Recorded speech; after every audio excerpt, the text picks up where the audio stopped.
Hey, what's going on, everyone? How you doing? Welcome to the Vinnie Langdon Show. I am here with a famous book author. No, it's not the book author of Harry Potter. We don't get that on the Vinnie Langdon Show. We get the book author of a Santa Claus story. Welcome to the show. Thank you. All right, so I'll be talking to him here on today's show. This is Frederick, and he's going to be telling you about a book that he wrote, so you don't want to miss this episode. All right, welcome to the Vinnie Langdon Show. I am here with Frederick Weigand, and how are you doing? It's Great. nice to meet you. This is great. So how did you hear about the Vinnie Langdon Show? Well, the newspaper. The newspaper? I was in the news? Yeah. Really? The newspaper. I didn't even know that. Yeah. That's pretty crazy. What were they talking about? They were talking about your show. Really? And that it's doing very well, apparently. And Awesome. It's very popular. Cool. I like to hear that. Great. Well, thanks for being a part of the show. I'm glad you came out. So tell us, you're a book author, right? Correct. And what book did you come out with? My book is called GiftBringer, the story of young St. Nicholas. Cool. St. Nicholas, is that an Irish person? No, St. Nicholas is the name of a saint who is better known today as Santa Claus. Yeah? So how did you come up with writing that book? Well, I wanted to find a book about young St. Nicholas. I was looking around to find some kind of book. I was actually looking for a book like the one I wrote, and I couldn't find one, so I wrote one. Yeah. I just decided since I couldn't find one, I just would go ahead and write one myself. Great. Now, when did it come out? 2004. Yeah? December 2004. And when did you start writing the book? I started writing it in 2002. It took me 1 month to write the original draft of the book, and then I spent about 3 months revising and fixing up. And you're also a school teacher, is that right? I'm also a teacher, yes. I teach at Armeo High School in Fairfield. All them grading papers, I mean, when did you start this? Did you start it around Christmas time? I started it Thanksgiving Day, actually, Yeah. and I finished it before Christmas and was able to give copies to friends. And it was while I was doing that I just thought, this is a book I want to share with others. I've been writing all my life, but this is the first thing I wrote that I was really proud of, that I really thought, this is a story that needs to be shared. Right. So I had a lot of researching, right? Yes. And how'd you come up with that? What was your first step? Well, actually, my first step happened several years earlier. I'd been doing quite a bit of research about St. Nicholas to start with. I was always interested in the character of St. Nicholas, of Santa Claus. I was always interested in Santa Claus, and I wanted to find out more about Santa Claus's origins, and so I would read about other books about Santa Claus, and I came on the legends of St. Nicholas, which absolutely fascinated me when I first started reading them, probably about 14 or 15 or 16, somewhere around there. I started reading them and getting very fascinated by them. And over the years, I've noticed that the stories, even though they're really dramatic and they're really kind of exciting, there's not really been too much done with those stories. In fiction or in television or anything, we don't seem to see those stories dramatized very much. I thought, these are some great stories. They need to be fleshed out and brought to a wider audience. Right. That's pretty cool. So as a teacher, I mean, did a lot of the kids, what'd they think about it when you first started writing the book? The students that read it have been very enthusiastic and very positive. Yeah, some of my students are not really readers, and so I don't force it on anyone who's not a reader, but some of my students who are readers are really enthusiastic about my books, and they look forward to reading the next ones as they come out. That's cool. So you plan on doing multiple stories, huh? I plan to do a series of St. Nicholas. In fact, most of it, or a lot of it, is written already. About at least half of it is written now. And right now I have enough for 11 volumes. Wow. And I only have one published right now. So we're kind of seeing what this one will do, and then, but there's plenty more. And the story kind of continues, and the characters grow and develop as the story continues. Now, who is the book for? I mean, is it for young people, adults, anybody? It's, well, anybody who's interested in Santa Claus or St. Nicholas or Christmas traditions, that's probably the first audience right there. I'm aiming at a young adult audience, probably maybe 11 to 13, 14, 15, somewhere in there. Young teenagers, primarily. And mainly the way I gauge my audience is pretty much by the protagonist of the volume that I'm writing, and this one follows Nicholas up till the age of 18. So kind of it's written for young people right around that age. Cool. So what's in the first book? I mean, is it starting with the birth of St. Nicholas Yes. to as he is? How did you find that information out? Well, there are a lot of stories around St. Nicholas's birth, and so I just kind of put them together and tried to make them consistent and put them together to make a complete, just tell the story of his birth. And there are a lot of miracles associated with St. Nicholas, and a lot of fascinating things that happened when supposedly when he was a child, and so forth. So I tried to incorporate some of that into the story. All right. Now, why not Easter? Why not write about Thanksgiving, Halloween? Halloween's coming up. Why not write about that? Hey, I'm open to writing about anything, any holiday or any topic. I have a lot of books still in me to do. Yeah. So I've got a lot of projects I'll be doing. Right now, what I'm interested in, though, it's not, St. Nicholas is not exclusively Christmas. And that's something that I kind of need to make everybody understand, that even though the book is called GiftBringer and it takes place at, a lot of it takes place at Christmas time, but it's not exclusively a Christmas book. And the later books in the series are even less to do with Christmas, because the original St. Nicholas did not really get associated with Christmas until many years after his death, after he'd already been known as a saint. And it just happened that his day, his saint's day, is December 6th. And because of its proximity to Christmas, that's how he gradually got absorbed into the festivities for Christmas. At one time, the gift-giving day was December 6th. And that was the day people would give their gifts, and children would receive gifts that were supposedly brought to them by St. Nicholas. And gradually, as the celebration of Christmas expanded, then St. Nicholas became absorbed into that time, and so we shifted the gift-giving day from December 6th to December 25th for Christmas. That's pretty cool. Now your book is published, you know, pretty much anyone can get it anywhere, right? It's available nationwide. It's what's known as print on demand. So it's something that they'll print up copies when they're ordered. So the publisher prints up the copies as they get ordered. Right. That's pretty cool. Now, did you ever think that your book would make it nationwide? I really didn't, but I hoped it would. Right. I was hoping it would. So it's really great. I know that my book is also available in parts of the rest of the world as well. I know it's available in the UK and it's available in Germany. I haven't checked anywhere else, but it is available. Not translations, just in just the book itself. But it is available in those different places. So have a really good distribution, which is great. Right. Now, you do a lot of local readings around here, right? You read some of the book too? I'm working on it, yes. Working on building some local readings. I've got 2 coming up at the library, the Vacaville Public Library in November 1st and December 6th. And those will be at 2 p.m. at the library over by the Cultural Center. That's pretty cool.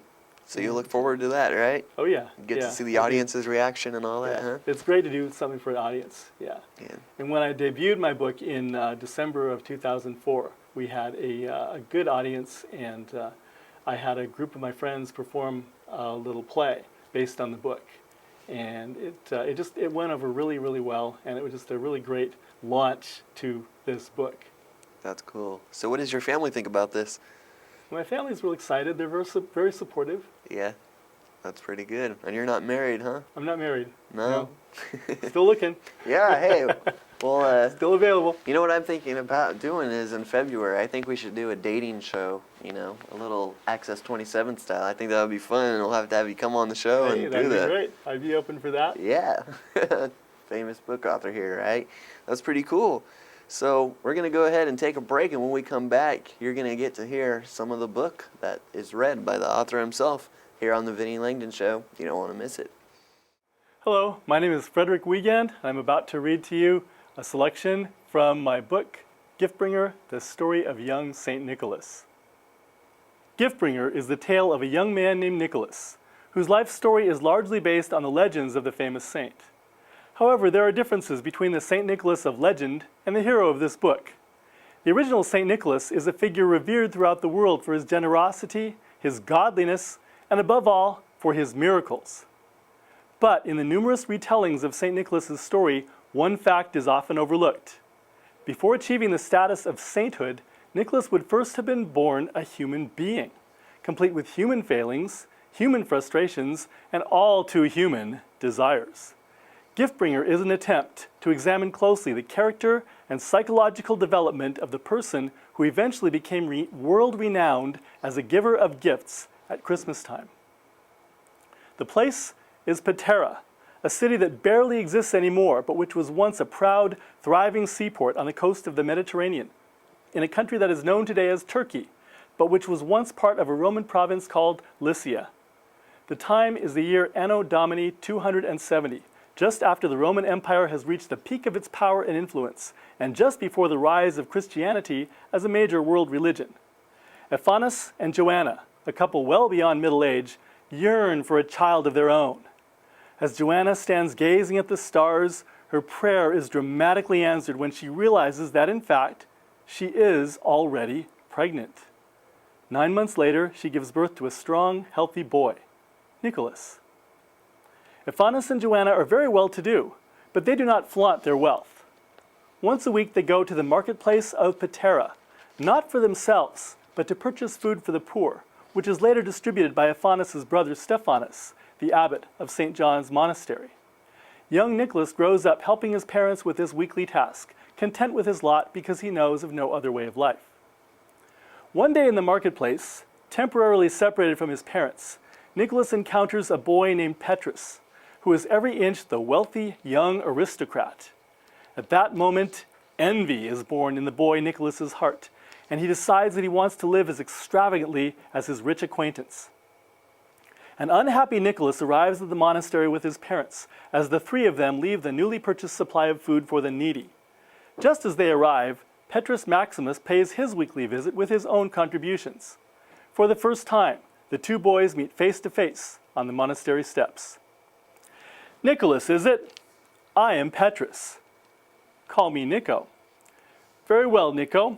I want to speak with you because there are very few boys my age with whom I am permitted to associate. People of our social standing, I mean. I would very much like for us to be friends." "Well, yes, of course. I just never dreamed that. Next week is my 8th birthday. My father is taking me to the chariot races, and I would like for you to join us." "I would be honored, Master Petrus. Just call me Petrus. Then I can count on you to accompany us, Nico?" "By all means." "Fine. I will tell my father. I am sure he will be pleased that I have made friends with the son of his old friend. I will bring the chariot for you at 1 o'clock on Wednesday. I am very happy to have met you, Nico. Good day." "Good day, Petrus." Spending a day at the chariot races with Petrus introduces Nicholas to a whole new world of faster living than he's ever known. "I lost 100 gold pieces today." "Will your parents make you pay it back?" "They won't notice the loss. It's one of the best things about being rich. You can lose all the money you want and it doesn't matter." "What is it, Nico? Didn't you have a good time today?" "No. I mean, yes. And thank you. It's just that, well, my family doesn't live as well as you. Even though my father has plenty of money, he won't spend it." "Well, some people are like that. Cautious, careful, thrifty." "He uses his money to feed the poor." "So do we all. My mother sends generous contributions weekly to the monastery. You know that. That's how you and I first met." "But your family doesn't do without, like, oh, it doesn't matter, I guess." "Do without? Nico, do you mean you don't have anything? Not anything?" "Nothing." "You have a horse of your own at least. There'd have to be something wrong with someone who didn't at least have a horse of his own." "Naturally, I have a horse. Doesn't everyone?" "What kind is it?" "It's white. A white mare." "What's its name?" "Its name? Right, its name. Oh, mercy. Oh, that's it. Its name is Mercy." "Took you long enough to remember. You haven't had the horse very long then." "Oh no, it's new. Brand new." "I'd like to see your horse. Not tonight, of course, it's late. But I'll come by next week to see it. Thanks for helping me celebrate my birthday, Nico." "Happy birthday, Petrus. I'll see you next week." "Yes, certainly." Having dug himself into a hole, Nicholas goes to his father to get help digging himself out. Father, I want a horse." "What is wrong with the legs God gave you, son? Can you no longer walk?" "Poor people walk. We are not poor. People in our social standing of life ride." "Our social standing of life? Since when did such things matter to you?" "Please, Father, I must have a horse of my own. Master Petrus is only a little older than I, and he has a fine chariot with horses to pull it. We don't even own one horse." "One horse is a great expense. The horse must be fed, and it eats a great deal. It also must be stabled. I would much rather use the money to feed the poor than incur such extravagant expenses." "Still, it surely wouldn't bankrupt you to buy a horse for me. Then I wouldn't have to walk everywhere." "No, I do not think you are ready to own a horse, nor am I ready to buy you one. We have no room for a horse, no stable." "There is room in the back of the house for one. It wouldn't cost all that much to build a stable for my very own horse, would it?" "You would have to spend a lot of time feeding it and taking care of it." "We could hire a servant to do that. I know you're rich enough to afford one more servant. Please, Father." "Nico, are you sure that this is what you really, really want?" "Oh, yes, Father. Yes, I want a horse more than anything." "I believe it is the will of God that you should learn a lesson, my son. The lesson is how to handle your greatest wishes once they have come true. I know just the kind I want, a white mare, and its name shall be Mercy." "Why do you wish to name it Mercy? Because of God's mercy in giving it to you?" "Partly, but mostly because of his mercy in not making me a liar." Nicholas is not content for long. Soon he begins making more and more extravagant demands for a second horse, a chariot, and fancy clothes. However, when the boy requests a fine, beautiful new villa like the one Petrus lives in, Ephanis draws the line. Rather, he sets a condition on his promise. If Nico will agree to spend a month under the roof of the Maximus family, Ephanis will buy his son a house. This arrangement, needless to say, leads to disaster. Nicholas and Petrus share many adventures in the course of growing up. But the fast life comes to an abrupt halt when the two boys hold a chariot race in the hills outside Patera. There is a terrible accident, which both boys survive, but with injuries that will stay with them for the rest of their lives. 3 girls enter the story at this point. Angelina, Abigail, and Anna have been evacuated to the countryside to avoid a plague that has been ravaging the city. While playing with their dog on the hill outside of town, they view the chariot race and its disastrous aftermath. Hurrying to aid the 2 injured boys, the girls take an immediate interest in the unconscious would-be chariot racers. The younger of the sisters, Abigail and Anna, are smitten by the sight of Petrus and Nicholas, respectively.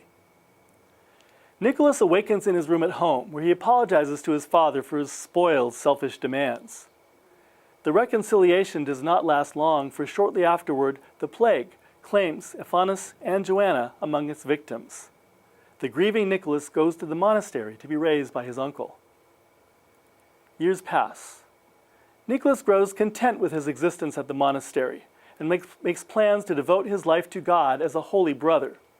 He is startled one day when Petrus, who lost his mother in the plague several years earlier, shows up at the monastery with a surprising announcement. "Petrus, what brings you here?" "I've come to join up." "Join up? What do you mean? I don't understand." "I want to become a member of your order." "You?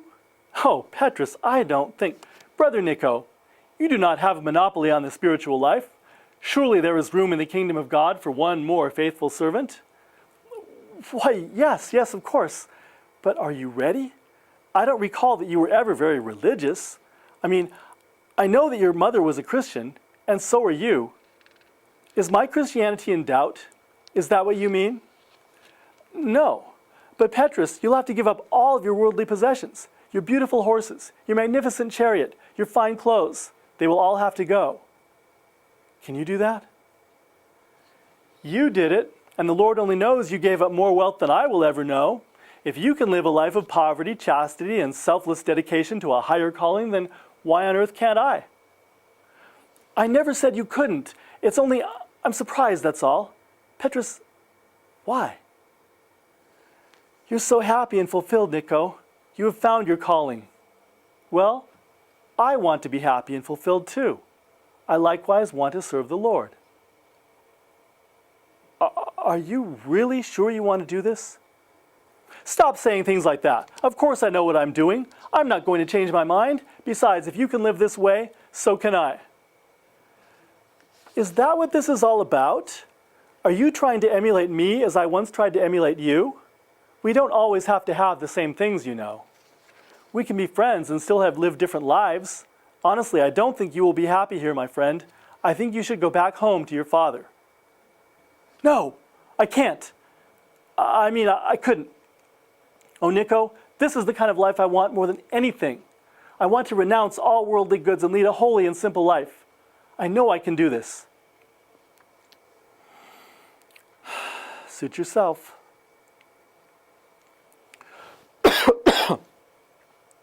Petrus in the monastery leads to complications and more trouble for Nicholas, not only putting at risk the friendship of the two young men, but endangering Nicholas's tenure as a novice as well. Needless to say, Petrus is as ill-suited to monastic life as Nicholas was to a worldly one. What, may you ask, does any of this have to do with gift-giving and Christmas? Well, nothing and everything. Nicholas is drawn ever more closely into association with the three sisters, who are members of his parish. It turns out that the eldest girl, Angelina, is to be married to a prince from the Slavic lands, but economic reversals force the wedding to be called off. The girls, now destitute, are unable to marry without the dowry money their father had planned to provide for them. Nicholas discovers the sisters washing out stockings in a humble dwelling in a poor district of the city. Angelina, the eldest, has vowed to support the family in whatever way she can, and Nicholas realizes that this, for a young woman of that time and place, means prostitution. Determined to prevent Angelina from having to take such a drastic step, Nicholas uses some of the money he has inherited from his parents to pay the girls a visit on Christmas Eve. The midnight intruder faces one problem, however, their ever-vigilant dog. How does he manage to get into the house, leave the bag of gold, and depart without being caught by this canine protector? How can he get inside when the door is locked? And where can he put the bag so the dog won't get it first? Perhaps in the stockings that have been carefully hung up to dry over the fireplace? Well, there you have the story of the first Christmas Eve visit. Now you know the who, the when, the where, the how, and the why. And that is the essence of the tale of the gift-bringer. But wait, there is one more thing. Every good story has a love interest for its hero, and gift-bringer is no exception. Now this is a tricky issue. The chronicles tell us that Nicholas never touched a woman. By this, they don't mean that he literally had no physical contact with a member of the opposite sex. As a young priest, and later as the Bishop of Myra, Nicholas would have associated with many of the women of his parish, as a confessor, as a counselor, as a friend to those in need. The phrase means that he never married, never bedded a woman. It means he practiced celibacy. How then can there be a love interest for Nicholas? The answer to this question brings us to another fact which has generally been ignored by the chroniclers. He was a teenager with the same raging hormones as any teen. Of course he fell in love. But what did he do about it? That poses the problem, which may be observed in the following scene. Anna comes running up to Nicholas, who is getting ready to board a boat en route to the Holy Lands. I came as soon as I heard you were leaving. Yes, the ship sets sail in a few minutes. I will visit Bethlehem and Jerusalem and other places where our Lord lived and walked. It looks as though this is something you really want. It is. And you are to be married in a few weeks. It is my hope and prayer that you and Prince Ilian will find much happiness together. Yes, of course we will. I must get on board the ship. It looks like it is about to sail. Farewell, dearest Anna. Nico, please don't go. Or if you must, take me with you. Anna, I've sensed all along that I loved you, since I first saw you on the day of that ill-fated chariot race. But since I knew you belonged to God, I felt that Ilian must have been the one God intended for me. He loves me dearly, would do anything, would die for me.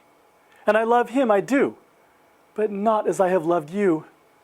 Papa told me, you see. Papa told me everything. How it was you who came down our chimney and covered yourself with soot and ash just so that my sisters and I could become brides.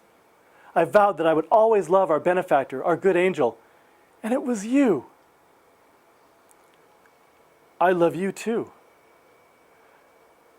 I cannot marry Elian, I cannot. He knows I do not quite love as much as he does, and it seems not to bother him. He tells me I will learn to love him more, and he will teach me. But it is not a lesson I want to learn. It is you, my Nico, who holds my heart.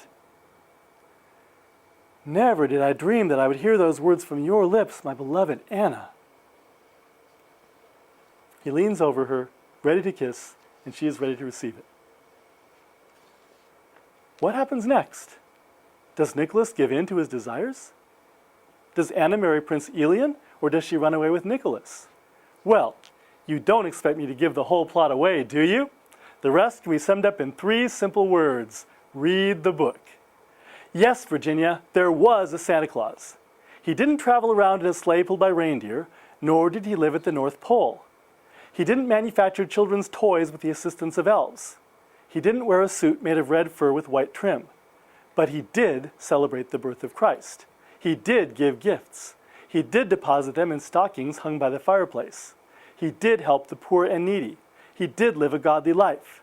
His name was Nicholas, and he was the gift bringer. That was a cool story. That was fantastic. And if you want more about that story, it's all in GiftBringer. Frederick, thanks for being on the show. Thanks for having me. And I hope you have a great Christmas as well as New Year. It'll be your birthday then, huh? It will be, yeah. New Year's is my birthday, yeah. So go ahead and check out this book here, GiftBringer. You can go ahead and get it where? Everywhere almost, huh? Everywhere, yeah. Cool. Go check that out. All right. Well, that's all the time we have for this episode of the Vinnie Langdon Show. I don't know what's next. We'll have to wait until the next day comes because I don't know. I can't tell the future. So, but anyways, thanks again for everyone to watch the show. We'll see you guys next time. Later.